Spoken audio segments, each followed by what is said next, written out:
Welcome back, you guys. Pancho things. Hunting season is here. It did snuck up on me. I've been prepping for a year and a half. It finally is here. So we need to switch gears. I need to explain a lot of things that will be really valuable for beginners just like me. Information that I had to acquire, and it took me a second to figure it all out. So this video is going to be really long. I'm going to cut it and section it in different areas. The first part that we're going to be talking is the legality aspect of going hunting. What do you need? Hunting license, validations. There's a whole plethora of things that you need in order to go hunting, and more so here in California. Laws are a little bit different than many other states, but we'll get into it in a second. Then we're also going to be talking about the gear that I acquire, all the things that I needed in order to make this happen.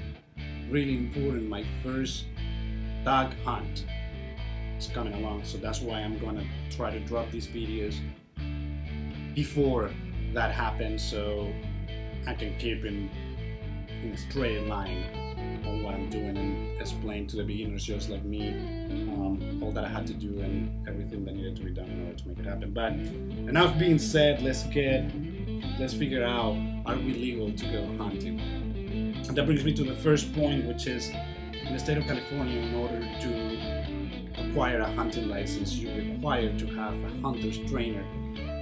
Maybe in other states don't require this, but in California it's a requirement. So let's talk about it. When you're starting, if you're going for waterfowl, any type of hunting for that matter, in the state of California, I live in Southern California, you require to have a hunting license. You're required to have, you need to start somewhere. And for me, it was kind of difficult to try to convey all this information, and had to jump to 3 different websites, which I'm going to put in the description, so make it easier for you guys to acquire all that information. So the first thing is you need to get a Go ID.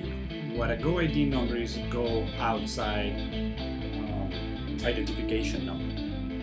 In order for you to register to have your hunter's trainer, you must possess this ID number. I got a little old school wallet here where I have all my licenses and everything. So here is kind of like what this looks like.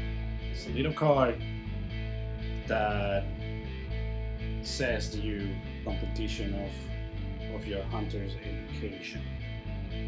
So in order to get that number, you gotta go to this website, you register, they're gonna ask you some personal information, you input all the information there, and they issue you this number. In my case, what I did was, once I received the information, since I didn't have time to go to an actual class and study and do the whole hunter trainer in a class from the get-go, because the only places that were around me were kind of like 2 hours away from where I live, it wasn't practical to me. I went to Hunter's Education website, which you can actually finish all the information online, do all the study, they give you all prepped, and once you get all that done, you need to go and get a proctor to administer a test. You do, I think, if I'm not mistaken, it was a 4-hour class, and then at the end of those 4-hour class, you take the test, and when you pass the test, then your little card with your hunter's education is being provided to you, letting you know that you got that requirement taken care of. Gun safety, that's the first thing. When you're hunting, you may be in areas where you might be by yourself, but if you're in public land, there's going to be other hunters around you, and there's quite a bit of laws that you need to know. How much distance from the road you can fire a weapon in a public land, where your muzzle will be pointed at any given time. Can you identify what are you shooting at? What species are you shooting at? It is illegal to shoot that species. It is a lot of information, but it is extremely useful and extremely important to be safe out there. I know that a lot of this information might seem like common sense, but it is always important to keep that in the back of your head. An accident with a firearm is not an easy thing to deal with, and is dangerous. It can cause a lot of harm, even death. So it is important that all that information, even if you feel that it's common sense, just acquire information, preach it, live it, learn it, love it, because it's part of why we keep being able to hunt legally and just do what we do. So I mentioned earlier that when you finish in my case, when I finish my training online, I set up an appointment to go and get a proctor to administer the test and finish that 4-hour class really early in the morning. I got that taken care of. Immediately they issued me the card, and once that was issued, then we're good to go. That brings me to the point of species identification. In my case, since I'm a beginner and I'm learning the whole thing, I don't know any hunters in San Diego or areas close to San Diego. So I picked up on Amazon, and I'm gonna show you. I picked up this little guy. So what this guide gives you is a guide for identifying different duck species, also how they look, how their wing looks, how the colors look. Extremely important. I keep this in my blind bag.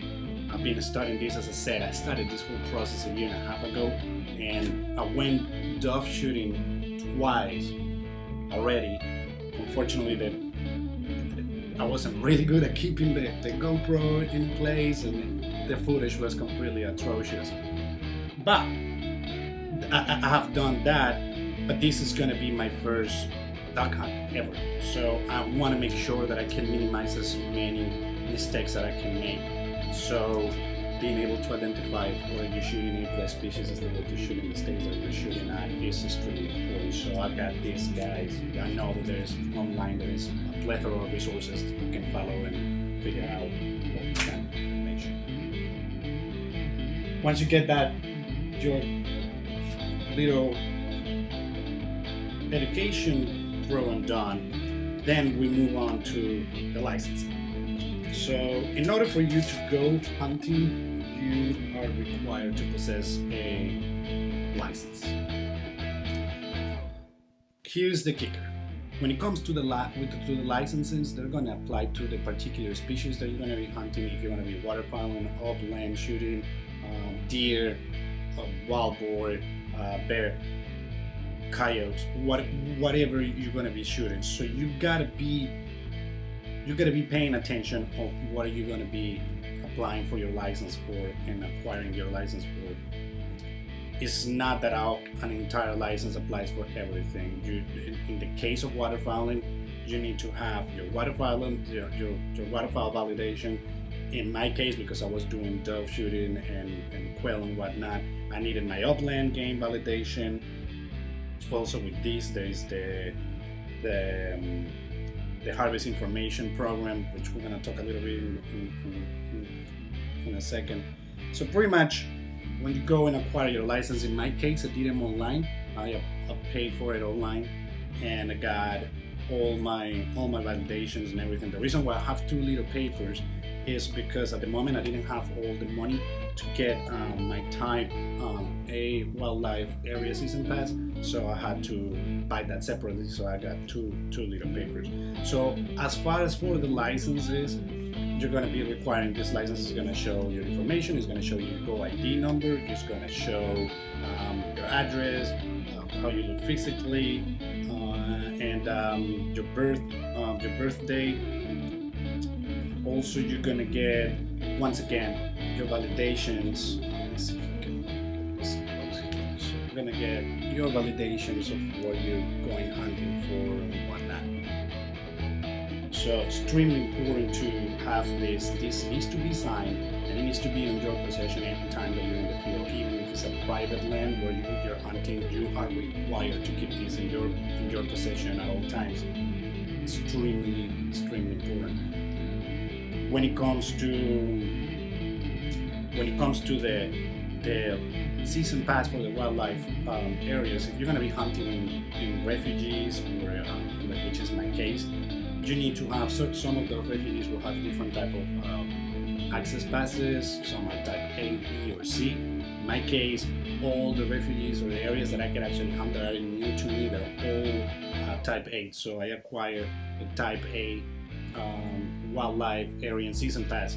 And in that way, whenever, in my case, I need to put an application for a drawing, and if I get drawn, they will send you a letter that says that you apply for an application for this particular day in order to go and hunt in this particular location. So they send you a letter letting you know that you successfully were drawn on this particular area, and you're gonna need this letter with your type A validation and your hunting license in order to access the area in the hunt day that is specifying your letter. If you don't have either of those, more likely you won't be able to access the land and finish your hunt day. When it comes to waterfowl, you will also be required to have a $25 stamp, duck stamp. This is a federal duck stamp. Everybody that shoots waterfowl needs to have in their possession one of these.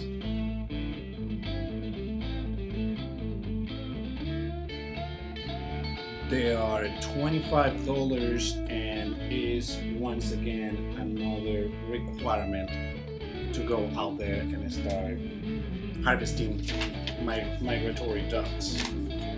So this is just a receipt, your duck stamp. Super important, as you will need all of this at all times in your possession, so you need to have your duck stamp with you at all times. It needs to be in your person. If a warden approaches you and you don't have any of this, you can run the risk to getting fined or possibly losing your hunting license and privileges. So extremely important to have all of this within yourself at all given time.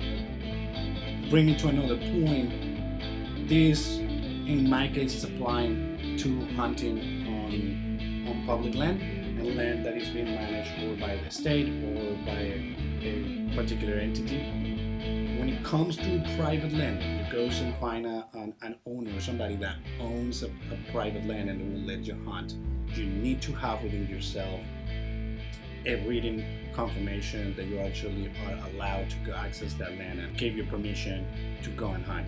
It's extremely important to get that, since if a wildlife warden will get in there and find out that you're shooting, you don't have the actual permission, that could put you in a big mess, as you will be considered you're trespassing and also you are harvesting wildlife in a land that doesn't belong to you and that you have no permission to be in. So that is extremely important, and being able to go out there and enjoy hunting. If the information in this video was important to you because you're like me, like a beginner hunter, and you are trying to find all the information, I'm gonna put all the links down in the description of the video for all the websites that I had to go through in order to get all my licenses and my validations and my hunter education and whatnot. So if this video was helpful to you because you're a beginner hunter or you're trying to figure it out and get your feet wet, please give me a big thumbs up. If you have any questions, hit me up in the comment section. I will reply to you as fast as I can. If you're a hunter on the southern area of California and you want to pick up somebody under your wing and teach them as much as you can and go hunting, and even if we don't go hunting but talk about hunting, hey, I'm always here. Hit me up in the comments. I'm looking to learn the right way. I'm always been saying that thing is learn the things the right way once, and you don't have to relearn them in the future. So that being said, next video is going to be about some of the gear that I acquired and why I did the decisions that I did. I will see you on the next one. Pancho out.